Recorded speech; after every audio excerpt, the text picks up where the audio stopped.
네, 반갑습니다, 여러분. 5월 12일 부활절 5번째 주일, 그리고 어버이 주일이기도 한 오늘 함께 예배드리는 여러분들을 환영하고 축복합니다. 여러분들 기쁨의 50일이라고 목사님이 3주 연속 말하고 있지요. 기쁨의 50일은 부활의 기쁨을 간직하고 그 부활의 기쁨을 선포하고 기쁨대로 살아가는 주간이에요. 그래서 여러분들 집에서 또 이제 학교 개학을 준비하면서 여러모로 분주하고 또 힘들고 또 피곤한 상황 중에 있을 것 같기도 하지만 그 위에 그것을 다 덮으시는 주님의 기쁨이 가득한 여러분들이 되었으면 좋겠습니다. 그 기쁨을 가지고요, 함께 예배함으로, 찬양함으로 나아가도록 하겠습니다. 함께 찬양하겠습니다.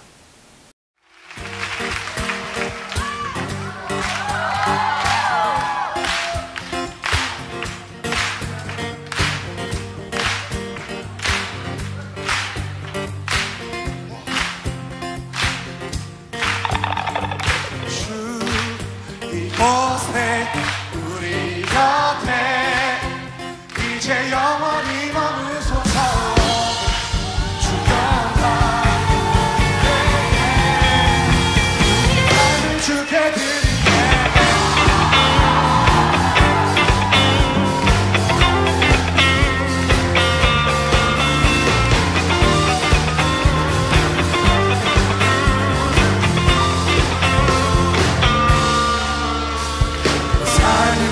주께 드리니 그저 주님 곁에 나 머물길 원하네. 주 앞에 모인 우리 모두가 이제 주님의 영광 바라보길 원하네. 주 이곳에 우리 곁에 이제 영원히 머무소서. 주 영광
네, 오늘 예배를 위해서 함께 기도하겠습니다. 하나님 감사합니다. 오늘 주일을 우리에게 허락해 주시고 우리가 각자의 처소에서 예배의 자리로 나아오게 하심에 너무나 감사합니다. 특별히 오늘 어버이 주일 주신 말씀과 예배의 시간을 통하여 우리에게 주신 부모님을 향한 주님의 뜻을 깨달아 나아갈 수 있도록 인도하시고 도와주옵소서. 분주한 마음이 있다면 정돈케 하시고 온전히 집중해서 주님께 나아가는 이 시간이 되기를 소망합니다. 감사하며 모든 말씀 예수님의 이름으로 기도드립니다. 아멘. 네, 오늘 우리에게 주신 하나님의 말씀은 에베소서 6장 1절에서 4절의 말씀입니다. 에베소서 6장 1절에서 4절의 말씀 우리가 함께 봉독하도록 하겠습니다. 화면을 보시면서 함께 한 목소리로 읽어보겠습니다. 자녀들아, 주 안에서 너희 부모에게 순종하라. 이것이 옳으니라. 내 아버지와 어머니를 공경하라. 이것은 약속이 있는 첫 계명이니 이로써 내가 잘되고 땅에서 장수하리라. 또 아비들아, 너희 자녀를 노엽게 하지 말고 오직 주의 교훈과 훈계로 양육하라. 아멘. 네, 여러분. 여러분들에게 있어서 부모님, 우리의 보호자는 어떠한 존재인가요? 여러분들에게 있어서 부모님. 저에게 있어서 부모님은 지금 저에게는 참 의지가 되고 때로는 친구 같기도 하고 또 힘들고 어려울 때는 생각나기도 하고 또 한편으로는 좀 지금까지 너무 고생하신 것 같아서 걱정과 또 미안함이 들기도 하는 그런 존재입니다. 여러분들에게 현재 부모님은, 보호자는 어떠한 존재인가요? 아마 친구들에게는 뭐 이럴 것 같아요. 제가 상상하면서 한번 써봤는데 부모님보다는 그냥 친구들과 노는 게 더 좋은 친구들도 있을 것 같고요.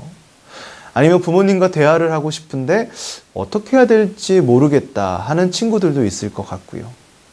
또 뭐 공부라든지 또 여러 가지 부분에서 잘하고 싶은데 부모님은 그거보다 더 원하시는 것 같고 노력하는 나의 모습을 모르는 것 같아서 섭섭한 친구들도 있을 것 같고요. 또 어떤 면에서는 부모님을 실망시키고 싶지 않아서 그런 부모님이 조금 부담스러운 친구들도 있을 것 같다는 생각이 들어요.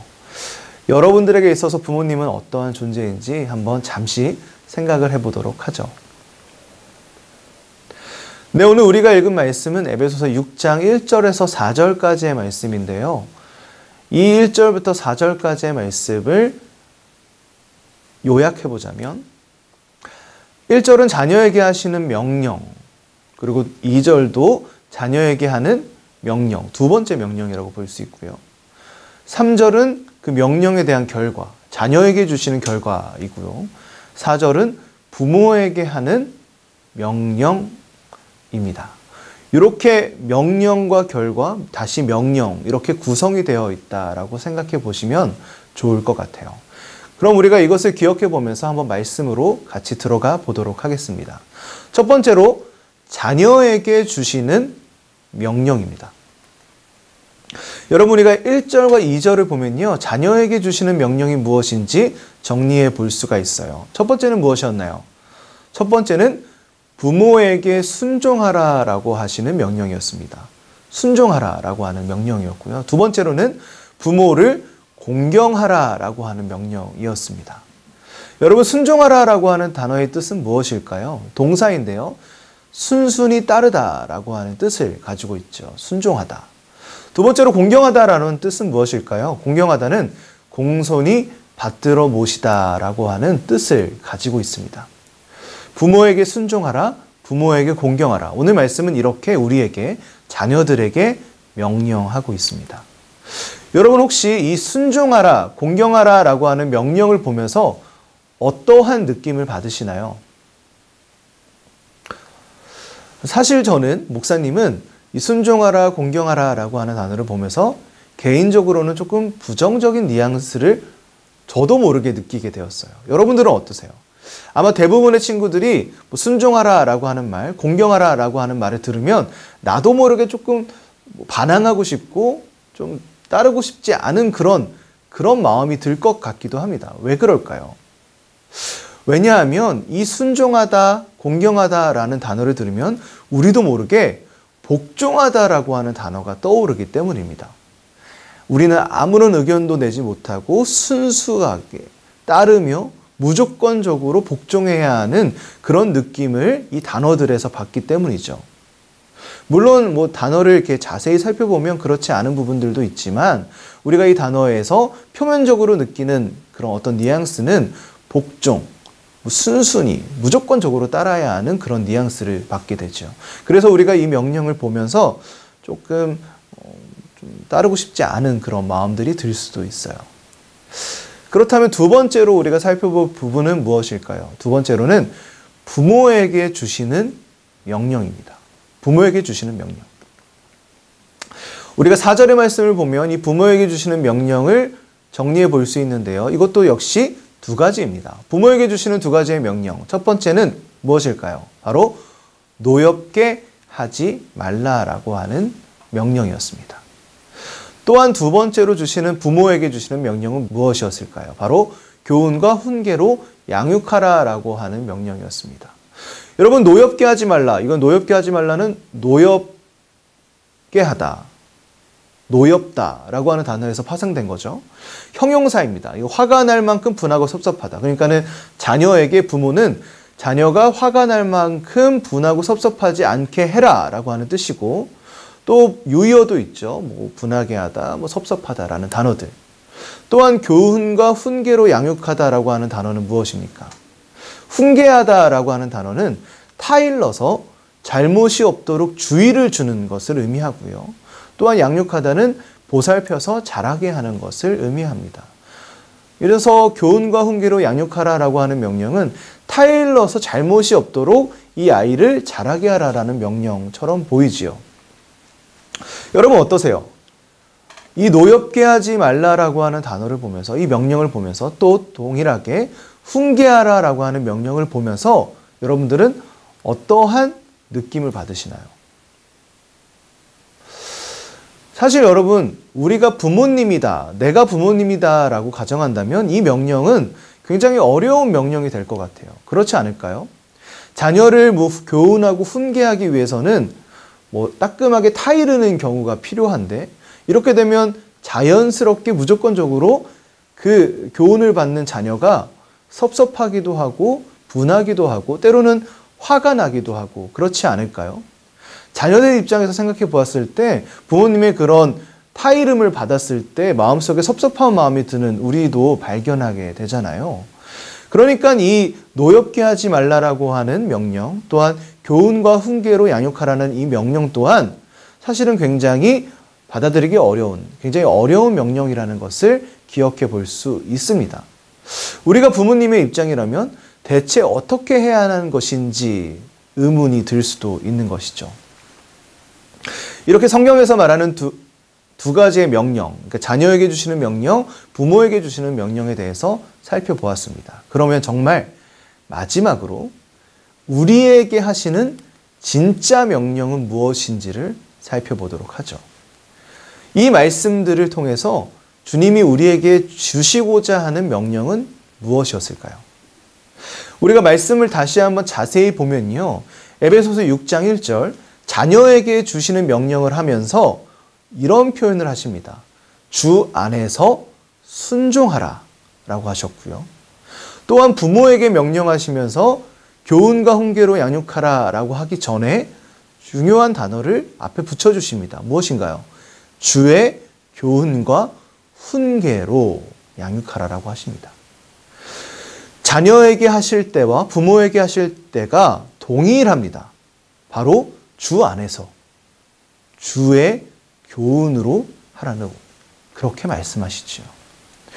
그렇기 때문에 주님께서 우리에게 주시는 진짜 명령은 무엇이냐면 그 명령 앞에 붙어 있는 주 안에서라고 하는 이 말입니다. 우리는 이 말대로 부모를 대해야 하고 부모님은 이 말대로 자녀를 대해야 한다는 것이죠. 바로 무엇이요? 주 안에서 해야 합니다. 우리가 부모님을 대할 때는 참 어렵죠. 어떻게 순종하고 어떻게 공경하고 어떻게 따라야 하는지 참 어렵습니다. 그럴 때는요, 이 단어를 생각하시면 돼요. 주 안에서 부모님을 따르면 됩니다. 우리가 주님을 사랑하듯이, 우리가 주님을 따라가듯이, 우리가 주님을 의지하듯이 부모님을 따라가면 되는 거예요. 주 안에서 부모님을 대하는 겁니다. 부모님 또한 마찬가지겠지요.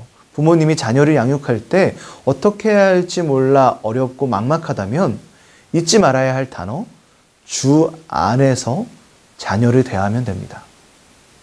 주님을 사랑하듯 자녀를 대하고 주님을 사랑하듯 주님을 따라가듯 자녀를 이끌어주며 주님을 대하듯이 자녀들을 대하면 됩니다. 그것이 오늘 에베소서 6장 1절에서 4절에서 말하는 우리에게 주시는 진짜 명령이지요. 그냥 순종하는 것, 그냥 복종하는 것, 그냥 공경하는 것, 그리고 그냥 양육하는 것, 그냥 노엽게 하지 않는 것, 그것이 중요한 것이 아닙니다. 무엇보다 중요한 것은 바로 모든 것을 주 안에서 하듯 하는 겁니다. 여러분들은 오늘 부모님을 어떻게 대하고 있나요? 그리고 오늘 부모님은 나를 어떻게 대하고 있나요? 주 안에서 부모님을 대하고 주 안에서 나는 부모님에게 대접을 받고 있나요? 사랑하는 여러분, 어버이날을 맞이해서 이 주 안에서 풍성하고 풍족한 가정이 되셨으면 좋겠습니다. 예수님께 하듯 주님을 사랑하듯 부모님을 사랑할 수 있는 여러분들이 되었으면 좋겠어요. 그래서 오늘 예배를 마치면요, 여러분들 한번 부모님들에게 이러한 말들을 했으면 좋겠습니다. 오늘 우리 아버지, 우리 어머니, 그리고 나를 지금 보호해 주시는 보호자에게 가서 사랑하고 축복한다고 그 말을 전했으면 좋겠고요. 감사하고 고맙다고 예수님의 마음을 담아서 전해보는 시간들이 되었으면 좋겠습니다. 오늘 그 예수님의 안에서 사랑 가득한 하루가 되시기를 소망해요. 오늘의 기도 함께 읽으며 함께 기도하며 오늘의 예배를 마치도록 하겠습니다. 함께 기도하겠습니다. 주님, 어버이 주일을 맞이하여 우리에게 보내주신 부모님을 위해 기도합니다. 예수님을 사랑하듯 부모님을 사랑하고 예수님을 따라가듯 부모님을 따라가는 우리가 되길 기도합니다. 우리의 가정 안에 주님의 은혜와 사랑이 더욱 충만하게 넘치길 소망합니다. 모든 말씀 예수님의 이름으로 기도합니다. 아멘. 축도로 오늘 예배를 마치도록 하겠습니다. 이제는 우리 주 예수 그리스도의 은혜와 하나님의 크신 사랑하심과 성령님의 감화 감동 교통케 하시는 역사가 이 자리에 모여 예수님께 대하듯 우리 부모님을 대하며 나아가고자 고백하는 청소년부 모든 공동체 위에 이제로부터 영원까지 함께 하시기를 간절히 축원하옵나이다. 아멘. 네, 강석교회 청소년 여러분, 이제 한 주간 잘 보내시고요. 영상 예배 꼭 드리시고요. 여러분, 우리 다음 주부터는 이 교회에서 함께 예배 드릴 수 있을 것 같아요. 다시 우리가 얼굴 보고 예배 드릴 그 날을 소망하면서요, 목사님은 기도하고 기다리겠습니다. 여러분 잘 지내시고요. 건강하시고요. 학교도 잘 준비하고 다니시고요. 우리 교회에서 봐요.